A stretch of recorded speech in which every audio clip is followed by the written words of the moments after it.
ভারতের জম্মু ও কাশ্মীরের পাহেলগামের বৈশরণ উপত্যকায় পর্যটকদের ওপর আকস্মিক হামলা হয়েছে। মঙ্গলবার বিকেলে পর্যটকদের লক্ষ্য করে এলোপাতাড়ি গুলি চালায় একদল সন্ত্রাসী। তাতে অন্তত 28 জন নিহত হন, আহত হয়েছেন আরও অনেকে।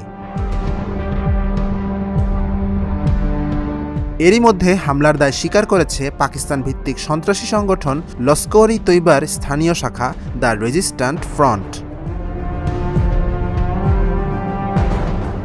ভারতীয় সংবাদ মাধ্যম ইন্ডিয়া টুডের হামলার স্থান থেকে দেওয়া ছবিতে দেখা গেছে আশেপাশে ছড়িয়ে ছিটিয়ে আছে রক্ত এবং কয়েকজন নারী যন্ত্রণায় কাতরাচ্ছেন। স্থানীয়রা তাদের সাহায্যের জন্য ছুটে আসছেন। একজন প্রত্যক্ষদর্শী জানিয়েছেন, অজ্ঞাত বন্দুকধারীরা খুব কাছ থেকে পর্যটকদের ওপর গুলি চালায়।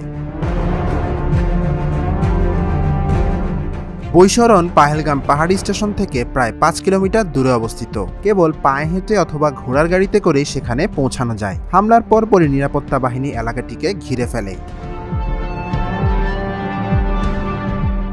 জম্মু ও কাশ্মীরের লেফটেন্যান্ট গভর্নর মনোজ সিনহা এক প্রতিক্রিয়ায় বলেছেন, পাহেলগামে ভর্তিদের তাৎক্ষণিক চিকিৎসা সেবা প্রদানের জন্য জেলা প্রশাসন এবং স্বাস্থ্য কর্মকর্তাদের নির্দেশ দেওয়া হয়েছে। আমি সব আহতের দ্রুত আরোগ্য কামনা করছি।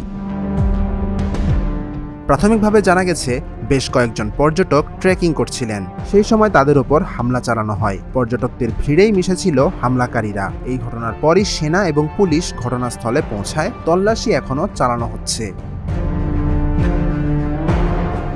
জম্মু ও কাশ্মীরের আকর্ষণীয় পর্যটন স্থানগুলোর মধ্যে বেশ জনপ্রিয় পাহেলগাম। প্রতি বছর সেখানে প্রচুর পর্যটকের সমাগম হয়। তবে এই ঘটনার কারণে সেখানে পর্যটকরা আর ভ্রমণে যাবেন কিনা তা নিয়েও স্থানীয়দের মনে দেখা দিয়েছে শঙ্কা। News desk, Dhaka journal.